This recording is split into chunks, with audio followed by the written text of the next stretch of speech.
दोस्तों बहुत कुछ बताएँगे आपको, बहुत कुछ दिखाएँगे, लेकिन आप सभी लोगों को पता है कि कोई भी राजनीतिक पार्टी काम जब करते हैं, उनकी मकसद क्या रहता है? कोई भी राजनीतिक पार्टी हो, मैं किसी पार्टिकुलर राजनीतिक पार्टी की नाम नहीं ला रहा हूँ, लेकिन कोई भी पार्टी की बात करें तो उनकी मकसद यही रहता है कि हम जनता के साथ कनेक्ट कैसे हो पाएँ, हम जनता के साथ करीब कैसे जा पाएँ और उनकी मकसद यही रहता है कि हम सत्ता पे कैसे आए।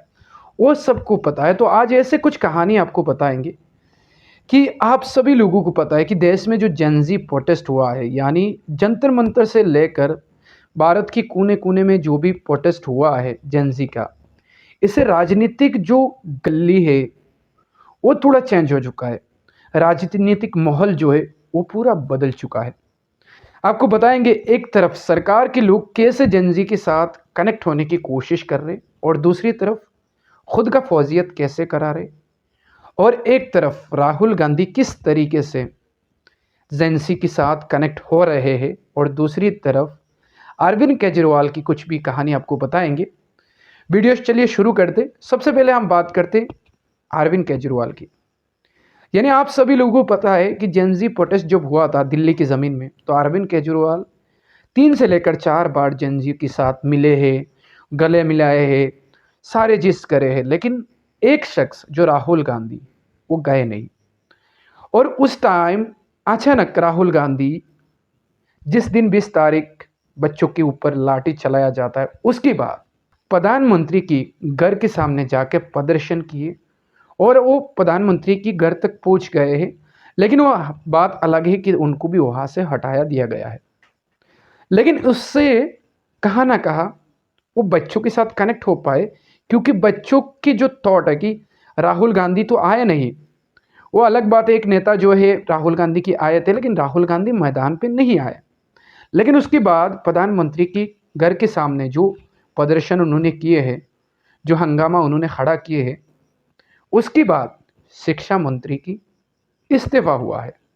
तो इसका सब जो क्रेडिट जाता है वो जाता है राहुल गांधी को। यानी राजनीतिक दौल की हम बात करें तो राहुल गांधी को ये क्रेडिट जाता है। लेकिन इसको लेकर अरविंद केजरीवाल ने कहा है कि ये राहुल गांधी ने पोमो किए है, यानी बीच में आके क्रेडिट लेके गए। लेकिन दोस्तों, इस सारे चीज़ों की बात जब जेन ज़ी प्रोटेस्ट ख़त्म हो चुका है और शिक्षा मंत्री की इस्तीफा भी हो चुका है, लेकिन कोई शख्स विपक्ष की बात करे तो कोई विपक्ष नहीं दिख रहा है, सिर्फ एक ही है जो राहुल गांधी। और आप सभी लोगों को पता है कि मौजूदा हालात में कुछ बच्चों के ऊपर एफआईआर किया गया है।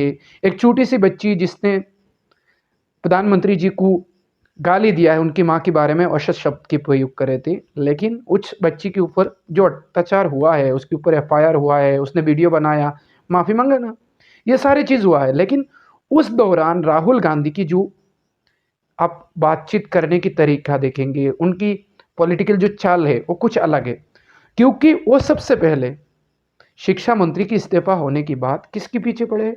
अमित शाह जी की। और क्या कर रहे? अमित शाह जी की इस्तीफा की मांग रहे कि अमित शाह जी इस्तीफा दो। और उसकी वजह से संसद में ना मोदी जी दिख रहे, ना उनका अचानक अमित शाह जी भी नहीं दिख रहे। उसके बाद वो बाहर नारा लगा रहे आके कि अमित शाह की इस्तीफा चाहिए, मोदी शाह आइए जवाब दीजिए। लेकिन जो मोदी जी और शाह जी वो संसद में नहीं दिख रहे। उसके अलावा राम मंदिर की चोरी को लेकर बाहर हंगामा खड़ा। ऐसे बहुत सारा चीज़ जो राहुल गांधी कर रहे विपक्ष को लेके, और साथ में अखिलेश यादव भरपूर साथ दे रहे इसकी, और जिससे वो बच्चों के साथ कनेक्ट करने के साथ साथ जेन ज़ी के साथ कनेक्ट करने के साथ साथ देश की जनता के साथ भी कनेक्ट कर पा रहे। और उस चीज़ को दिखते हुए अरविंद केजरीवाल ने अभी प्रमो करना शुरू किए, क्योंकि दिल्ली में अभी एक्नॉल को लेकर प्रोटेस्ट चल रहा था और वो खुद प्रोटेस्ट पे है और वो प्रधानमंत्री की घर तक पहुंचने की कोशिश कर रहे, क्योंकि जैसे राहुल गांधी ने किया उस चीज़ की वो कॉपी कर रहे और बोल रहे क्या, आप ज़रा इनकी बात सुन लीजिए। प्रधानमंत्री जी अमेरिका से इथेनॉल इंपोर्ट करके देशवासियों के ऊपर थोप रहे हैं, देशवासियों की गाड़ियां खराब कर रहे हैं, ये सही नहीं है। तो इस बारे में 2 लाख से ज्यादा लोगों ने चिट्ठी लिखी है प्रधानमंत्री जी को। आज वो चिट्ठी लेके प्रधानमंत्री जी को सौंपने के लिए हम जाएंगे। देखते हैं कहाँ रोकते हैं, क्या कहते हैं वो लोग। मुझे उम्मीद है कि नहीं रोकेंगे वो। अभी आप लोगों ने उनकी बातचीत सुन लिया, देख लिया, समझ गया। अभी दोस्तों हम 2 चीज़ की बात करते हैं।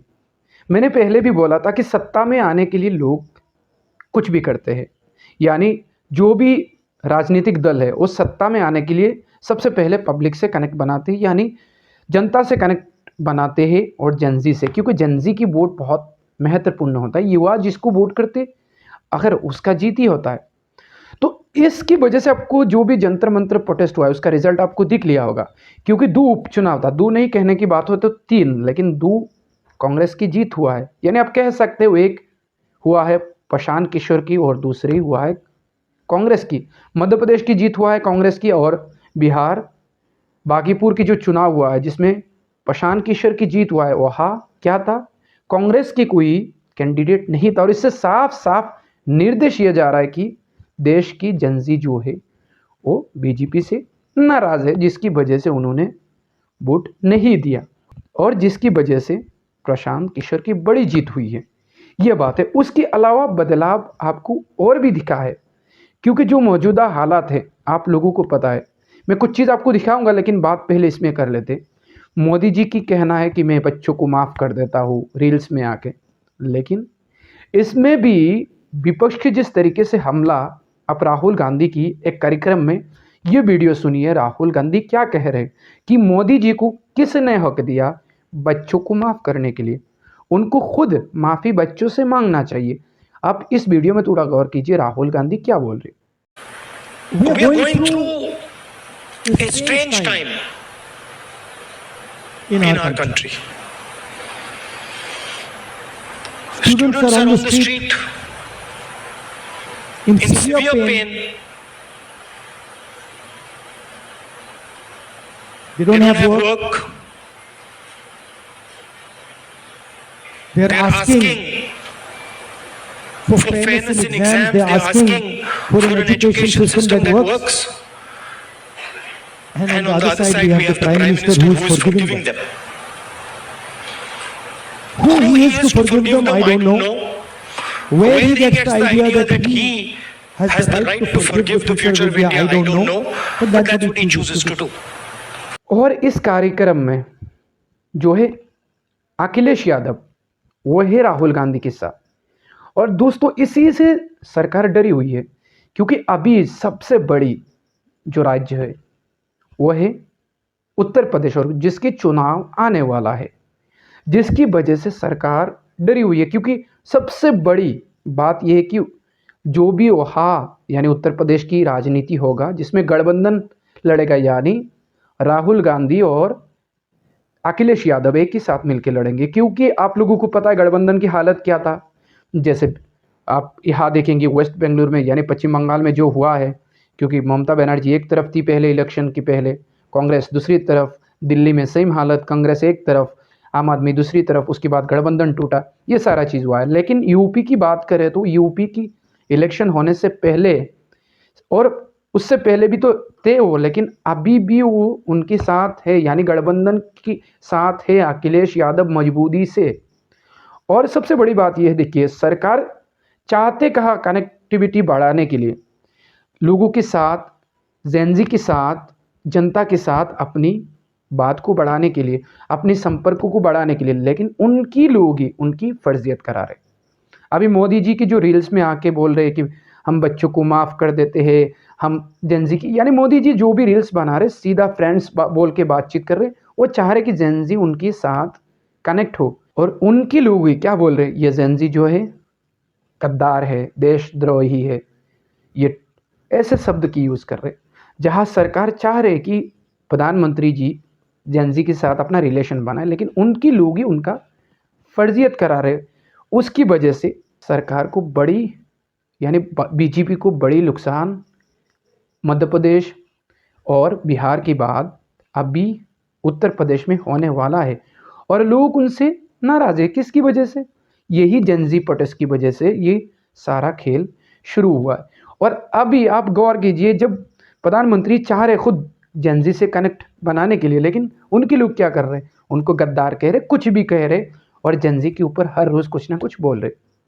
और दूसरी तरफ हम बात करें तो प्रियंका गांधी क्या बोल रहे, आप सुन लीजिए। प्रियंका गांधी यानी ये बिहार की इलेक्शन और मध्य प्रदेश की इलेक्शन को लेकर क्या कह रहे, आप सुन लीजिए। आप साथ में इसमें थोड़ा गौर कीजिए अखिलेश यादव ने क्या बोले। अखिलेश यादव ये कह रहे कि ये लोग निष्पक्ष चुनाव कराते नहीं है और ये बिहार में निष्पक्ष चुनाव हुआ है जिसकी वजह से हारे हुए, और आने वाला उत्तर प्रदेश चुनाव के लिए इन्होंने ये टेस्ट किया कि निष्पक्ष चुनाव करें तो क्या हम जीतेंगे या नहीं, और आने वाले यूपी चुनाव के लिए ये कुछ भी कर सकते हैं। साफ दिख रहा है कि लोग थक चुके हैं, उब चुके हैं बीजेपी से, समझ रहे हैं कि क्या हो रहा है क्या नहीं हो रहा है देश में। और उसके और ये मेरे ख्याल से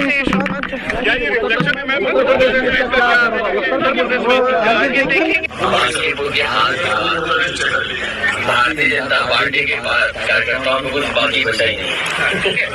और हमारे साल रिटर्न गिफ्ट मिला है बीजेपी को।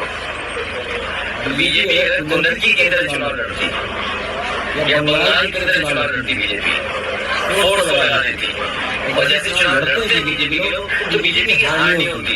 ये आपको हमको समझने की बात है।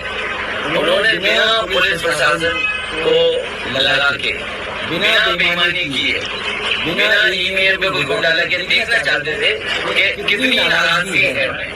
इसे धोखे मतलब को आप भी ना धोखे में यहाँ नहीं है। उन्होंने अपना तय किया है कि बिना बेईमानी की जनता कितना वोट देगी।